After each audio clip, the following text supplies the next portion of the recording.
Uh, Thank you so much for the nice introduction. It's my pleasure to be here, especially it's like a field institute, like, oh, almost get a Nobel Prize. I'm kidding. But I had a little story when I was when I just get to Waterloo, and I thought like, well, what if they're not going to give me tenure? So I come up with some, I thought like clever thought. I will tell them I am a charm plug for the Nobel Prize winners, because wherever I go, usually people get 2 Nobel Prizes. That happens at MIT, then it was at NIST. And then in Waterloo, it's just like Donna get a Nobel Prize. Says, if you want to get a second one, don't fire me. So it's a pleasure to be here. And of course, I live kind of not really far from here, and I never actually visit University of Toronto, which is kind of sad. But luckily, we fixed that today. So today, I will talk mostly about neutrons and what can we do with neutrons, even though discovering neutrons were like quite long time ago, but there was quite a big progress, at least to my feeling, what happens with the neutrons. And I'm glad that I could be part of kind of going forward with the neutrons and the quantum related thing. So hopefully, oh yeah, so I can switch the slide. So this is short outline. So I will remind you in case if somebody forget what neutrons are, like very basic things. I will tell you what neutron can see, actually, and I will describe a little bit how neutron interferometer works and how we can use neutron wave function properties, how we can structure the neutron wave function, and what can we do with it. That lead to the structured neutrons and light beams application, which we discovered recently, even something related to the medical thing, which you can see later on. And hopefully in the summary, you will take a message the neutrons are actually cool, not only cold, but also cool. And that should be used for the research in the future. And like there is still big future for it. Okay, in case if nobody traveled outside of Toronto, we allocated, you see, it's like, I guess, Toronto is there and Waterloo is not far from there, but all the experiments which we did here, it's I kind of point in a few places. So University of Waterloo, this is technically a new campus and I'm sitting off site, so I'm not in this fancy building. And the great part of that, we have a small building which sits on a vibration isolation. So actually we have a really good vibration isolation, which was based on our neutron interferometry facility at NIST, at National Institute of Standard Technology, and they claim it's better, but I never checked it yet. So, well, there's no neutron reactor there to be really like precise in doing things. So you see experiments with the neutrons we were mostly doing at National Institute of Standards and Technology. This is a upgraded picture because during the, I guess, 2000, like early 2000, NIST went through upgrade. So we have a extra guide hole. Guide hole, it's where you take neutrons outside of the reactor, use quasi like a light waveguide. We use a neutron waveguide, take a neutron outside of the reactors and bring them to the instruments. And this way we will have very low background. And that's important for the interferometry. And you will see maybe hopefully later why. And of course, maybe you heard there was some problem with the neutron facilities around the world. There was some kind of jinx during the COVID time, but few reactors get closed. And yesterday I heard that the NIST reactor restarting, which is a great news for the, I guess, world community of people who is doing scattering or material science and anything else, because neutrons are important roles in there. Well, during the COVID, we actually went and traveled to the Oak Ridge National Laboratory, which also has a nice neutron facility. And we actually did quite good there, at least to my perspective. I thought something wouldn't work. Turns out to be, it was working quite well. And this is related to the single mode of the neutrons. So inside the Waterloo, this is building where I sit. So it's kind of smaller, it's off campus. This is again, right in the center of the University of Waterloo. There is a building which is Institute for Quantum Computing, and also this Quantum Nano Center, which has a beautiful nanofab facility. So if anybody needs for it, please try to use that. And of course, Perimeter Institutes become famous before I even joined there. So that's, I guess, another math place. Or at least I say, they claim that they have now experimentalists too, so I don't know. So let's come back to the neutrons. So what do you serve neutrons with? So the neutron is actually, just as a reminder, it's a subatomic particles. It's a building block of atomic nucleus. So you know, like it consists. So atomic nucleus consists of neutrons and protons and something else. And the neutron itself is 2 down and 1 up. Quark was discovered in 1935, sorry, by James Chadwick. No, sorry, 1932. And in 1935, he got the Nobel Prize, which was like 3 years afterwards. This was kind of the fast pace. You can see like how you can get a Nobel Prize fast. And then there is another Nobel Prize which is associated with neutron in Canada is actually was leading part of there too. So you see Brockhaus and Professor Schull in 1994 get a Nobel Prize for the discoveries and the buildings of the scattering instruments related to the neutron. So Canada had its first footstep in the neutron facilities and the neutron reactors. It's unfortunate that we kind of lost it recently because Chuck River reactor was closed. So I guess the only place now it's a Triumph where we can have access to some kind of neutrons. Not going further down with that, but kind of connecting it to the light, neutrons also have a spectrum. So the neutrons which we produced in the reactor usually are fast neutrons.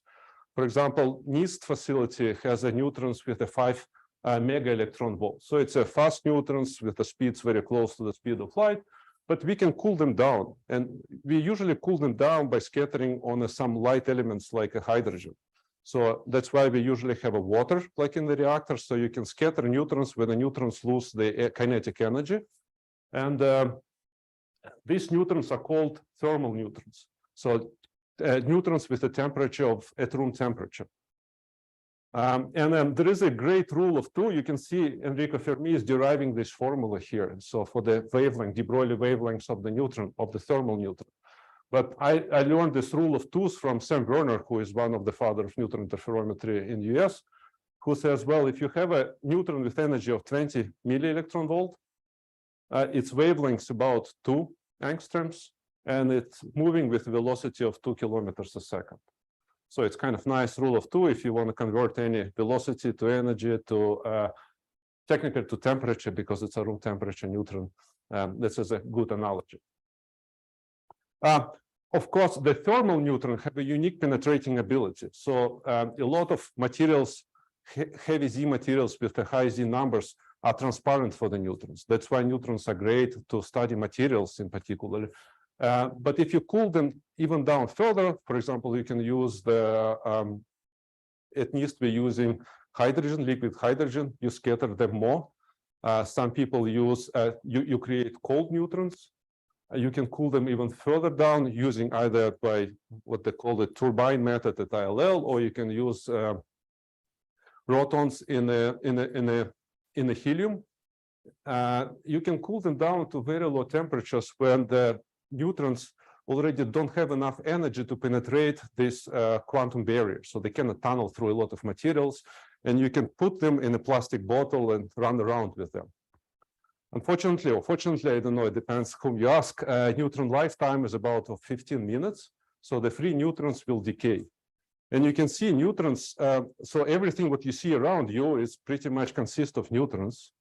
And the neutron lifetime is about 15 minutes. So how come we are not decay? I guess we will see by the end of the lecture. We'll see if any of us will decay out of this room. But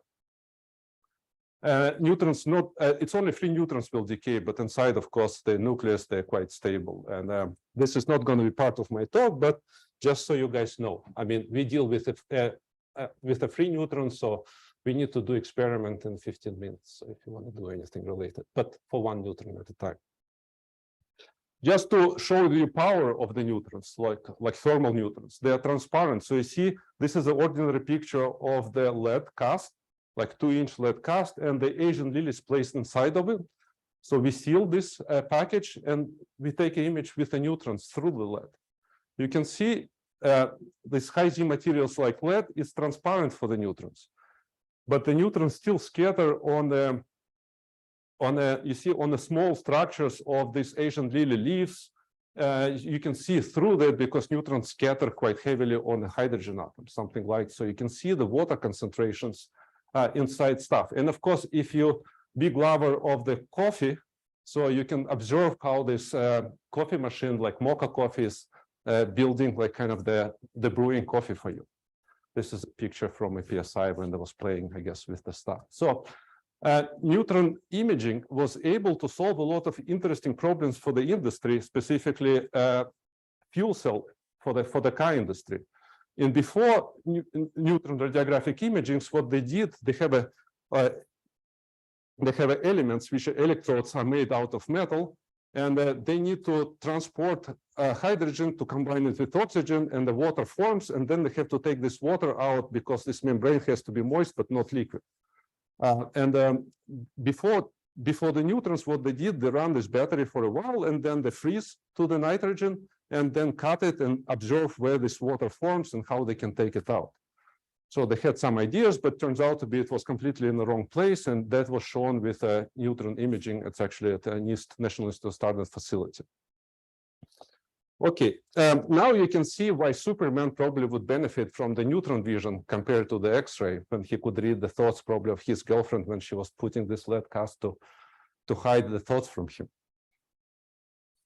Okay, let's move to the interferometry. You see, the neutron interferometry was technically developed 10 years right after the neutron discoveries.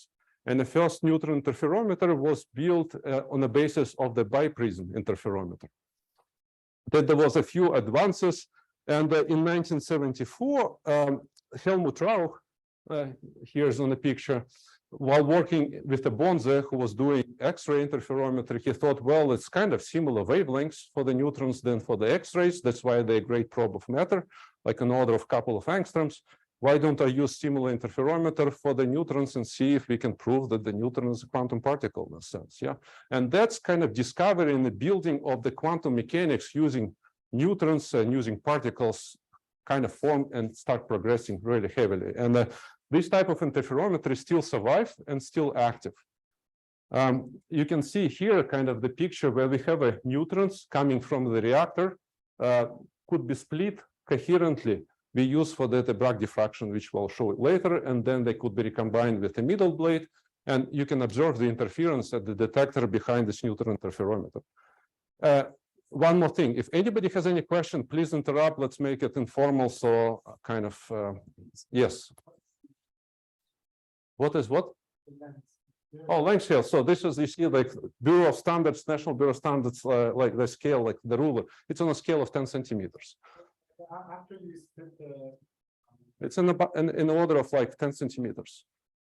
So it's again, in order to kind of emphasize the difference between light and the neutrons, we technically have a beautiful single particle source, quantum source for the neutrons.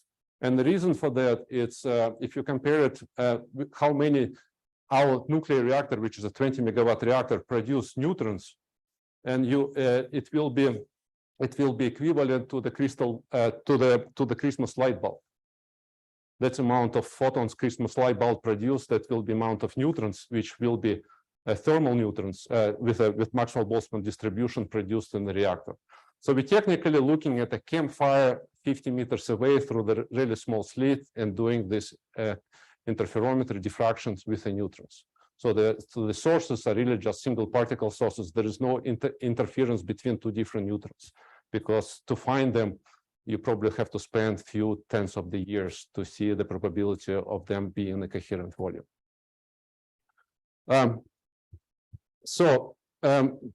Just to show that the neutron interferometry since 1974, just half a year later, there was a first observation that a quantum particle can exhibit, can feel the gravity. Was done with a neutron interferometer by another person here, the Sam Werner. So he kind of said like he thought about doing that, but he put it aside. But when he saw like people demonstrated the neutron interferometry, he quickly ran to machine shop, asked somebody to cut him interferometer. He was working at the time in the University of Michigan Ford reactor. And they, with a Q11 Hauser, they showed this cow experiment where they show the effect of gravity on a quantum particle.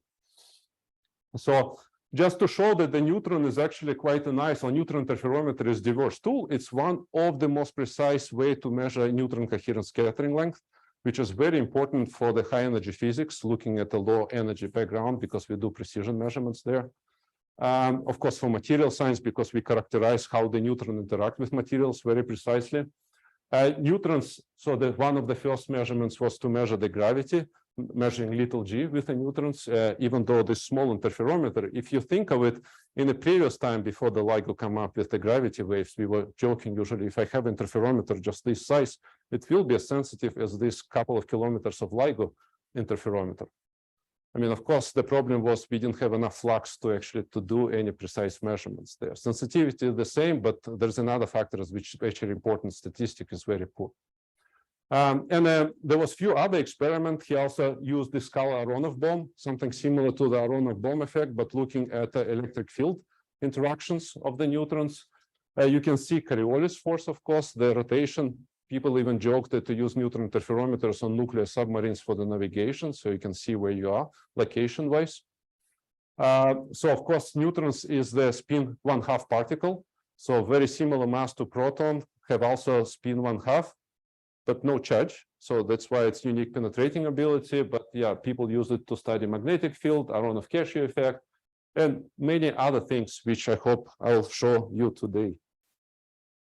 So again, size of about 10 centimeters, perfect crystal, where we have only single particle at a time. So we only have one neutron at a time. And technically, the another neutron which will satisfy this Bragg condition of this perfect crystal was not even produced in the reactor. So we really have one neutron at a time interference. So great for some stuff, not great for when people start talking about entanglement between two different particles. But since I was a student at the Institute, or kind of, I guess, postdoc at the time at Institute for Quantum Computing, we were thinking, well, I mean, we can probably study quantum information science. Specifically, we thought, well, we can maybe advance, like, to see to correlate at the time of NMR quantum computers with the strong measurements what we have with the neutrons. That was kind of the goal. But then we thought maybe we can use quantum information science to improve this neutron device, to go backwards, which I hope I will show you later on. In this particular part, people talk about quantum random walk. We thought, well, maybe we can look at a quantum random walk inside the silicon crystal and see if it will recover this very cumbersome and difficult sometimes to use this dynamical diffraction, scattering theory of the either X-rays or neutron inside the state crystal. So we apply this simple model when we have a kind of like a building block inside the crystal, which just follow the standard, like a couple of rotation matrix as an element, and we apply it as a random walk through the applications. It turns out to be we can recover the standard patterns of the diffraction from a single crystal, what dynamical diffraction, for example, predict. But we also see what's the densities currents inside the crystals too, so we can observe what happens. And using this model, we technically can introduce many kind of defects to the system. We can add dislocations, we can add defects, we can add absorption, which dynamical diffraction can't really do. So meaning we can randomly put it and study stuff using this random quantum walk, so applying quantum information to even neutron scattering. And you can see we quite beautifully predicted old Schul experiments with a theory just to see how imperfect crystal is to recover like a lot of experimental results. We used kind of this idea. So technically, if you think of it, you have interference inside the crystals too, and the result of that is usually called pendulosum oscillations. So, if you either changing wavelength or thickness of the crystal, you will have an oscillation of intensity exiting this crystal. So it's kind of interferometer where interference happening inside.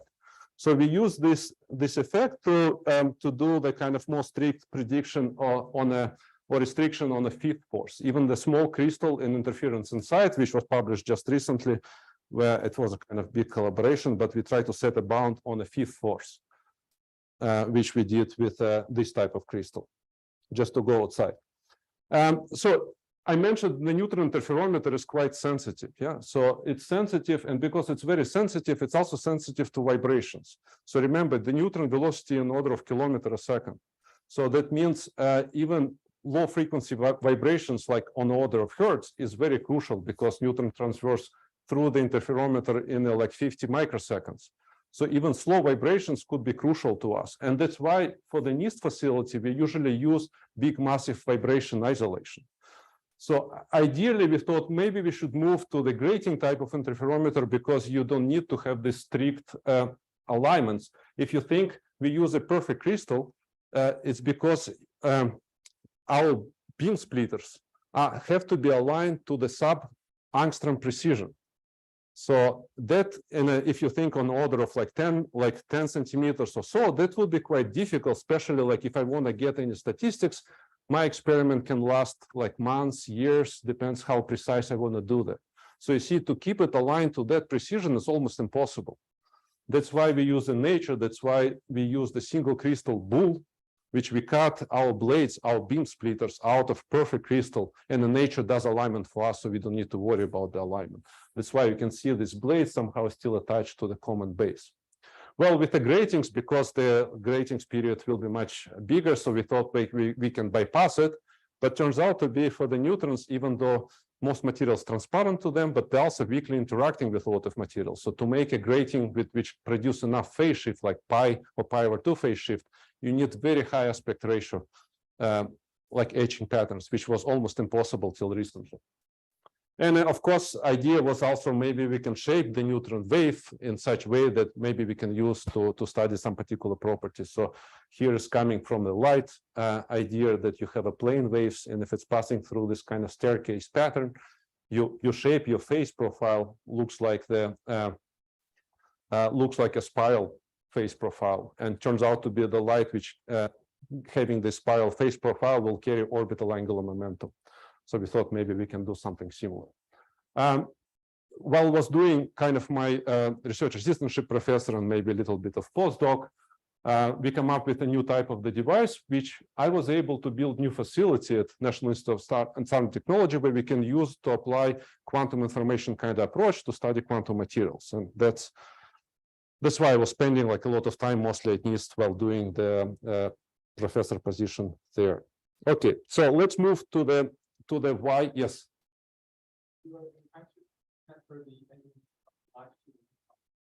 No, we actually will create an orbital angle. I mean, I will talk just in a few slides about that. I'm not going to transfer anything from the light, but more like from the matter. I can create the spiral phase plates for the neutrons, which is amazing. Okay, so think of it, you have a neutron interferometer. So these lines will be representing crystallographic planes. So I use a Bragg diffraction, so I can coherently split my neutron in two coherent paths, like blue and red, or up and down. So now I'm creating technically wave function, which is spread over 10 centimeters there.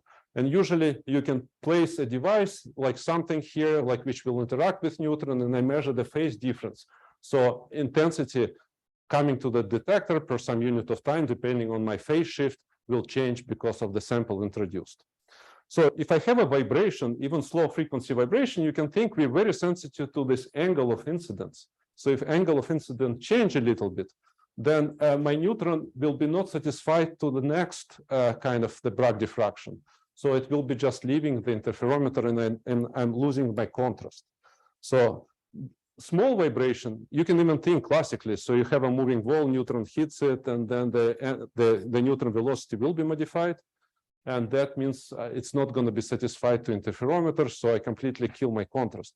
And that's the case, unfortunately, in our case. That's why we have to build this massive 40-ton vibration isolation table.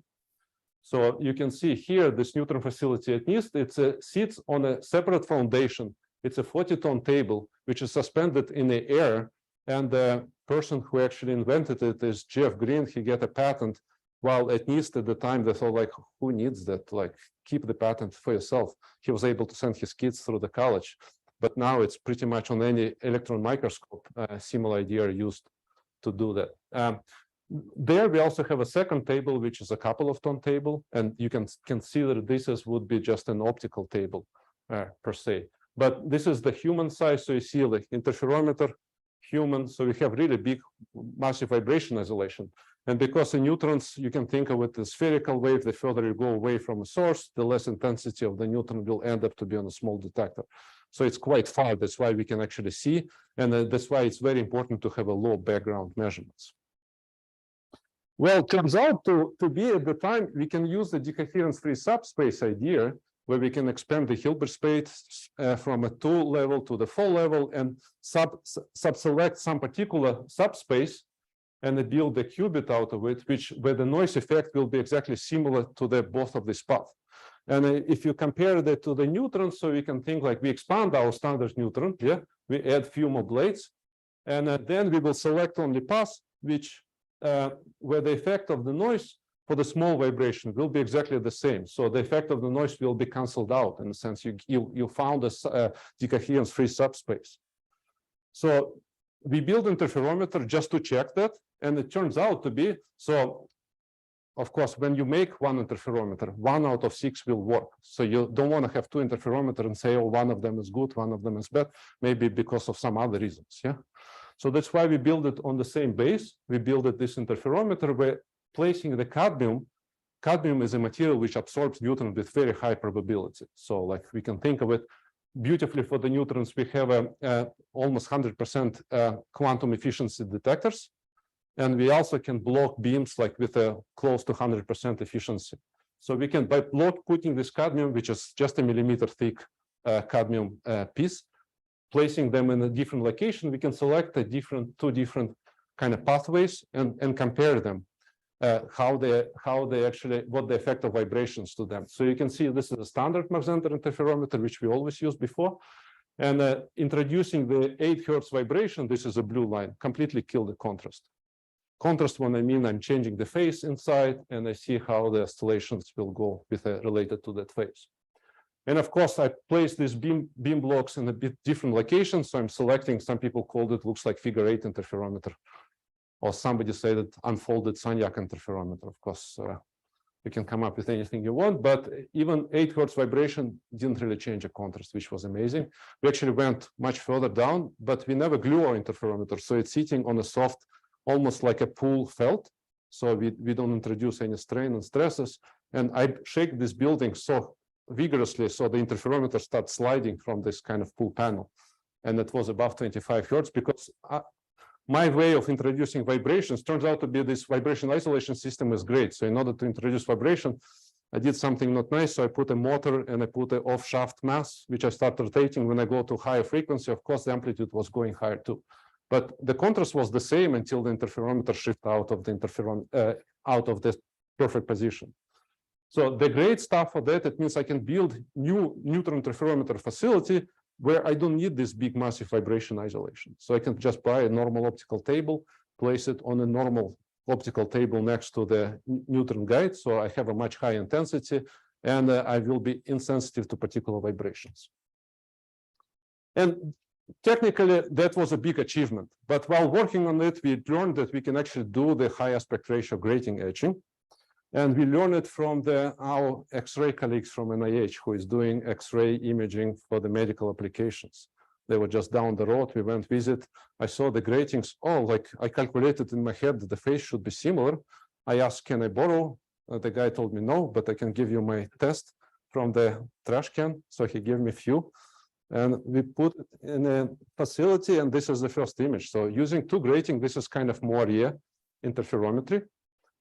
We do have a incident beam, which passing through 2.5 micron period gratings. Yeah, and we observe the interference at the detector. So this is position sensitive detector. So the coherence length is much smaller than that stuff. And the silicon which I have is completely transparent for the neutrons. So any interference you see, it must be through the interference part. This is kind of interferometer in a far field. And based on this idea, technically, this is a wide beam interferometer. So instead of having like, I don't know, a few neutrons per minute, like maybe 1,000 neutrons per minute, now I can have a flux of 10 to the 12 neutrons per minute. And that's a game changer for the high precision measurements, for example, for the big G. And that's kind of idea we're building on top of this idea where we will create a different phase gratings when we'll introduce the mass. And again, if we measure this big G, even like on the order of smaller than atom interferometry or pendulum interferometry do, we have completely different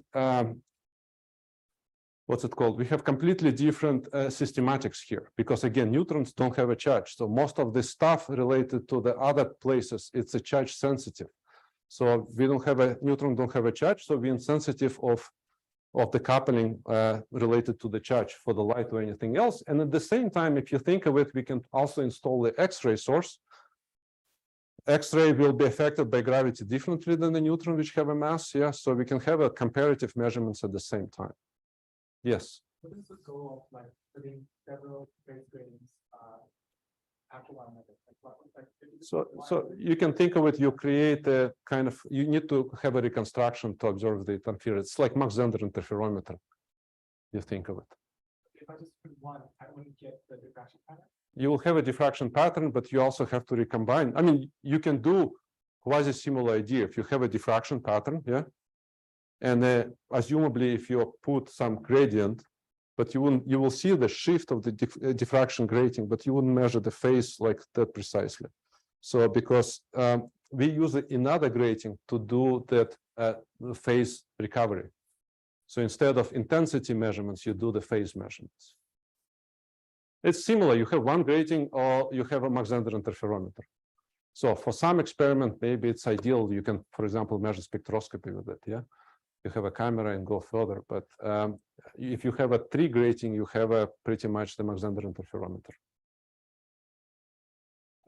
So why is it similar to Mach-Zehnder? Mach-Zehnder has exactly two paths, but here you have a lot of phase gratings. Just two phase gratings, yeah, a three phase grating. This is like we can think of the increasing the flux by using the what we call it source grating, which will match with the period. So this interferometer become so the period of this interferometer, a detector become wavelength independent. Of course, with a single grating, you will have you couldn't use the white beam because the period will be different. This is the Moria type of interferometer where the period will be exactly the same for all the wavelengths. So you kind of make it at the white beam interferometer. You mentioned the phase. So is that the phase induced by one of the gratings? The phase induced by, like basically you see the shift of the phase introduced by some kind of potential you introduced there. Like that could be, for example, the source mass. People do that for electrical fields. So for example, Alex Corning is using it to see the charge radius for the, I don't know, for the proton or something else, electron, yeah. I mean, this is the idea of interferometer. We can talk more about it, but this is kind of needs to get this funding. So we're building this setup. Unfortunately, there was no neutron, so we couldn't test, but we went in a few places to do this tested independently. And that's coming to the kind of starting with the structure to have a grating. You can think of it because, again, this is not absorption grating, which I was talking about. This is a phase grating. So they're completely transparent for the neutron. The only which you simulate, it's a phase profile, yeah? Thinking of that, well, if we can do it phase grating interferometry, we can actually change the neutron wave function phase. And why it's important? Well, that's come from the light. Again, it's a relatively young field of orbital angular momentum for the light beams. Idea that you can have a helical profiles. If you have this type of profiles, if the beam of light will propagate, it will have some kind of donut shape structure. So it's propagate creating rings, and depending on the helicity of your waves, you can have a different orbital angular momentum, which would be like kind of similar to the operator of orbital angular momentum. So you're creating quantization in a phase, in a sense, for the beam. These beams learn you can differentiate it from a SEM, which means a spin angular momentum. So if you shine, for example, this light on a kind of birefringent particle, this particle will start twisting around the center of the beam of the light. If you shine it with a OEM beam, you kind of transferring orbital angular momentum to the particle, and you can see the particle start to rotate around the center of the beam, but not around the center of itself. So this is kind of differentiation. And it found a lot of application already. So people use it for the communication with a high bit rate, like terabit operations. They use it as a tweezers, optical tweezers. There is like zillions of application already, even though it's quite young field for the light. I was late on one of the talks, which was given by the But Ben McMorran at NIST, he was doing something similar, but with the electrons. So because I guess I was late, I didn't really thought it was too hard. So I was hearing what he was saying about creating orbital angular momentum by the light passing through this spiral faceplate. And I was just playing with similar stuff with a prism inside the interferometer. So I thought, oh, why don't I make this type of the faceplate and see what will happen to the neutron? Yes, please. What is the orbiting around? We will get to that. Yeah, just in a second. Yeah. Another thing is like the neutron only has spin and doesn't have charge of its coupling to the light is very weak. Its coupling to the light will be very weak. Well, weak depends on the scale. Yeah, it still have a moment, magnetic moment. Yeah, but no, we're not coupling it to the light. That's true. Okay, so and you can see this is I stole it from one of the review articles on the kind of lifespan of this orbital angular momentum field for the light. And you see like lifespan, and I guess around 2011, I heard this talk. It's not of this paper, but of science paper for the electrons. And you see in 2015, we published paper in Nature for the neutron. And you can see next to us, this is a paper from Anton Zeilinger, when he created an orbital angular momentum beam of light with a very high L, so like 10,000, I think, L, which was kind of cool and great. And you will see why I mentioned that. Not because Zeilinger get a Nobel Prize. So nowadays, well, people can easily create this, like a variety of these weird shaped beams profiles for the light. And they just use this spiral the spatial light modulator. So it's almost like a computer screen. You generate anything you want, and you reflect light from it, so you can create like pretty much like variety of this different type of the beams. Unfortunately, we don't have it for the neutrons. But it's very difficult to create the spiral faceplate for the light, because you think of it, you need to do deposit on a scale of few nanometers, the step sizes. Well, I mentioned that the neutrons are most materials transparent for the neutrons. So not only transparent, but interaction is actually quite weak. So we were able to make this spiral faceplate out of aluminum for the neutron, where the step size to create a 2 pi jump was on a scale of 112 microns. So you see, we can use the ordinary machining tools to create something like spiral faceplates for the neutron, compared to for the light, when they have to do like optical lithography, etching, and it's like not easy to do. So we're able to create this spiral faceplates for the neutron, where like if you go around its center, kind of like a staircase, so your neutron will pick up a phase, and idea that when you get to that place, that you will have exactly 2 pi phase jump. So you're kind of creating like circular boundary conditions for the wave function. So one more thing to differentiate for the light, the neutron index of refraction of the most materials, it's deviate from 1 by 10 to the minus 6. So it's very weak interaction. That's why we need to have like 112 microns to pick up a 2 pi phase shift, because of this like small number. And ideally, you can find materials where the sign is actually changed. So it could be above 1 or below 1, depending on the interaction of the neutron with the materials. So we have extra kind of feature for the neutrons. Okay, so turns out to be, if I would be smart enough, I would be able to publish at the same time paper what Zeilinger published, because my spiral faceplate does exactly that for the light. Like I mean, it's kind of similar. So if I shine a laser, that was just a laser pointer reflected to the wall, propagated this, create orbital angular momentum for the light of like a 2,000 or 3,000. Well, I wasn't so. So I was stuck with the neutrons, and you can see. So if I place the spiral faceplate inside the neutron interferometer, so I create a phase difference between two paths, and if I place the position-sensitive detector, so I can recover this phase profile. So I basically measure. I use my neutron interferometer as a phase device, something which measures the phase distribution inside the beam. And you can see if I put a different spiral faceplate, so that corresponding L equals 1. L equals 2, so L equals 4. We even did some simple math. When I have a L equals 1, I added L equals 2. It was similar to the L equals 3. So we proved that 1 plus 2 equals 3. Great, with the neutrons and a lot of kind of power of 20 megawatt power of the neutrons. Okay, again, because I was playing with the prism at the same time, by accident, I left one of the prism inside, was doing experiments. So the collection of the data is very, very difficult because I have to collect almost over the week this to collect this intensity profile. So I need to make sure that my setup is super stable.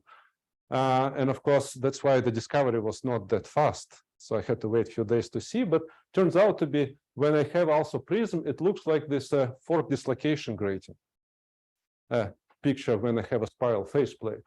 And so then it's kind of come up that, look, we actually can do this holography with the neutrons of any sample. So that was the sample, and that the hologram of the sample which you can do. And so we published like small optic paper. It turns out to be it was top 10 of IPS newsmakers. Like, what? You can do neutron holography. Okay. So coming back, remember I mentioned the neutron also have a spin degree of freedom. And we can manipulate the spin degree of freedom with the magnets. So we thought, well, maybe we can use this. You're complaining about light interaction with the neutrons, but technically we can create the gradient fields. And if we know how to do it properly, we can transfer this phase profile, which we need for orbital angular momentum, from rotations of the neutron spin. And the idea comes really just you create some kind of the magnet. Of course, you need to know how many coils and what the current will be in the different places. So it looks like a quadrupole. And this quadrupole operator, it looks like it's a coupling orbital angular momentum. So it looks like a raising operator for orbital angular momentum coupled with a spin and a lowering and a spin down state. So what we create, if we send a neutron beam like specifically oriented, so if the polarization was along the propagation axis passing through this type of the quadrupole, I will have this type of the distribution. And this distribution basically operating with this operator on that. It will create me orbital angular momentum L equals 1 if I post-select on one particular spin state. So that was great. So we were excited. We decided to build this magnet and do the test. Turns out to be it's not that easy, and we have to make it almost small beam. So again, intensity is quite low. But then, so like by sending this neutron through, if you select on a particular state, like up and down, so you will have either uniform phase or the spiral phase plate. And then, of course, you will have two different beams. One with a uniform phase here, and then you will have an extra. So it's not because of propagation, but because of the spin orientation, we have this donut-shaped structure with a wave function applied there. Well, it turns out to be it's not that easy to do this quadrupole magnets, arrange them in place, but turns out to be it's much easier if you think of it of the Suzuki-Trotton expansion. Yeah, so we do approximation to this quadrupole operator with the Suzuki-Trotton expansion when you kind of look at almost creating two magnetic prisms, and you like putting one after another. So neutron go from one and through another. So this is this type of operator. And of course, if you have many of this prism, technically in the limit of infinity, you need to get to recover this quadrupole operator. So we were excited. We said, let's do approximation. Let's put one or two of these magnets and see what's going to happen. And this is the experiment which we did. So we had a couple of like what we called two prism sets, two, I guess, lattice orbital vortices prism pairs. So an idea was to create just one orbital angular momentum. But because we have a gradient kind of field, you can think of the neutron passing through the gradient. So eventually it will be 2π periodic too. Yeah. So the side effect of that turns out to be we created not just one orbital angular momentum beam, but a lattice of these orbital angular momentum beams. So you see by passing just from a one through one magnet, so we have a beam which we polarize with a helium-3 polarizer. So it will only passing neutrons with a one particular direction and passing through this gradient coil. So we're creating a spin rotation. And this spin rotation, if you do projection on a particular spin state, you will have this almost like a grating made it with a magnetic field. If you pass it through the second prism, which is perpendicular, you will see you create like a checkerboard pattern. While adding another prism pair, you will recover these donut-shaped structures. And this is what we did experimentally. So this is, of course, this is the numerical simulation of this experiment. Not as beautiful, but we didn't really have much time to collect enough statistics. So, but we were able to do that. And now people at Indiana, they try to use this apparatus to study a lot of topological materials, because fortunately, they have these special prisms which have a very high magnetic field gradient coils. For the other experiment, I think they published paper on entanglement, which was done at ISIS with a neutron. And they want to use now the same sets of prisms to create a spectrometer of, for example, orbital states or something else for when passing through the materials. Turns out to be also that there is an isomorphism between the Bloch sphere and the Poincare sphere. So the neutron, even though it's 1/2 particle, we will still have two spin states for the light. So that idea come up that we can, when we do have neutrons, we can kind of do the simulations with the light, and we did it with sets of this prism, which was birefringent materials for the light compared to the magnetic materials for the neutrons. And that was our first paper on optics. Yeah. So where we were able to recover much more interesting kind of patterns with the optical just prism. And of course, we were building interferometer, how we know how to do it for the neutrons, which most people who do optics probably will complain, why did you do it that way? And of course, if you try to measure like passing through interferometer, you can recover phase, and you can see this recover phase, like it's almost like a holography, which I mentioned. You have this fork dislocation periodically reappearing through this structure. I'm gonna kind of start coming to conclusions. So the idea that we expanded it to the single photons too, and it turns out you can start observing the Talbot effect if you propagate this periodic structure. If you propagate further and further, you start observing Talbot carpet.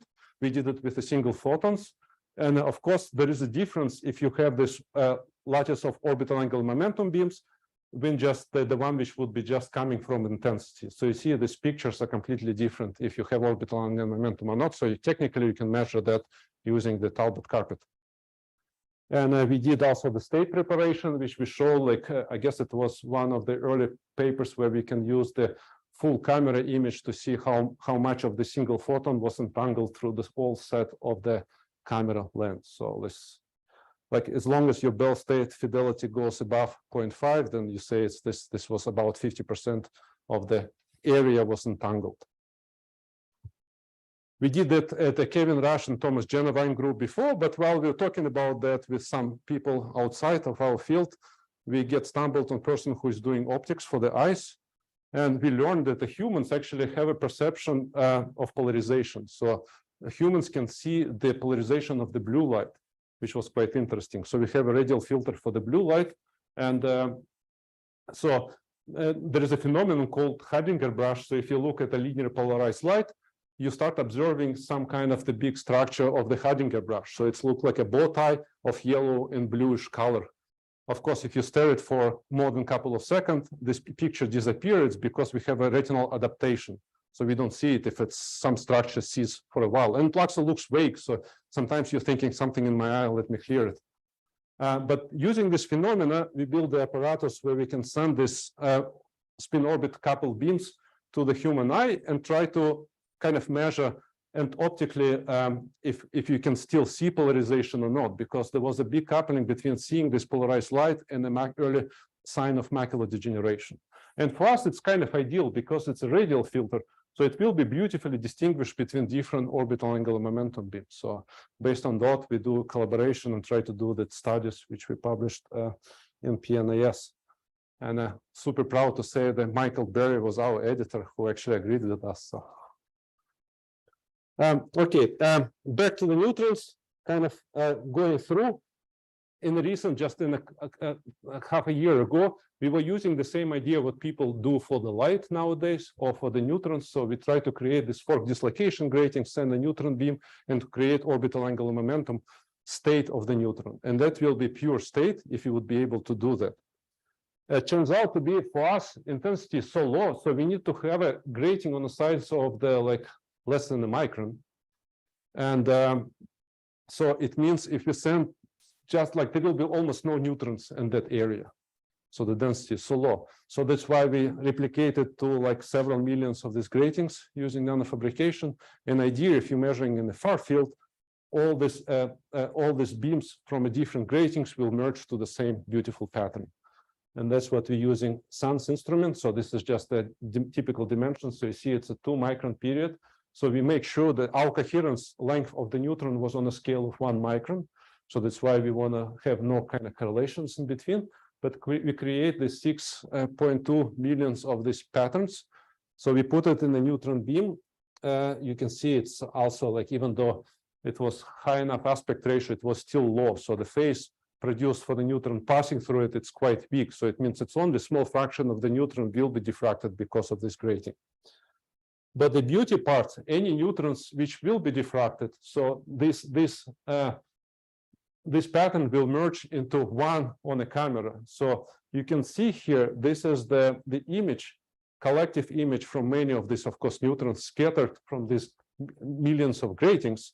So that formed the pattern, and it shows that the neutron at the detector, the size of the neutron wave packets on a scale of 10 centimeters, which is crazy. I thought it's not going to work, but luckily for us, it did work. So I guess I mean, we of course modified. You can create different Q equals 3, Q equals 7, and of course the ring size also grow, and it grows accordingly to the standard equations. And yeah, so that was published in the Science Advances recently.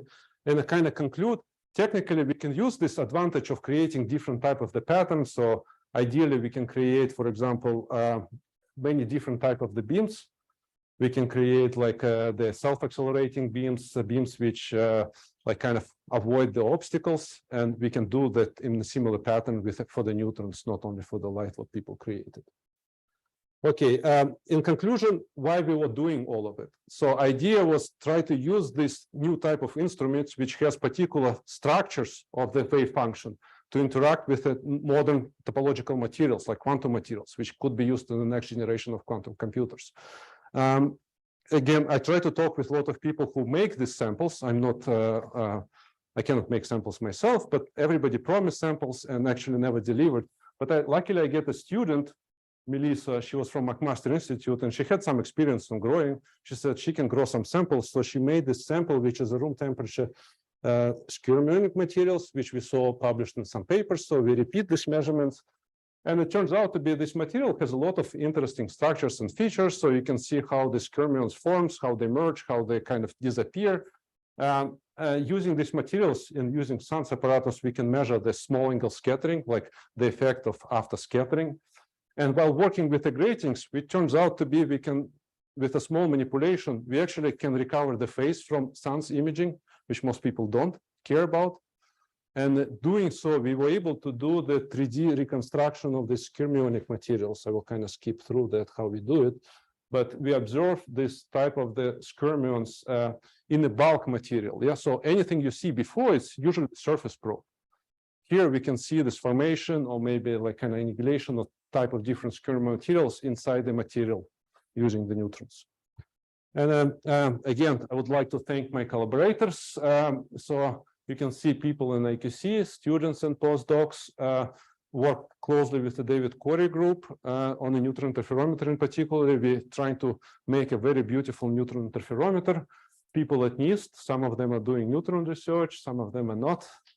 We did some collaboration with Jülich. It's another place where we can try to use neutrons. Unfortunately, there's no more neutrons there for another long time.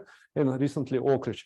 And this is people from the School of Optometry and Vision Science, which we're kind of collaborating and building apparatus. So they do a lot of testings with people now for the early detection of macular degeneration.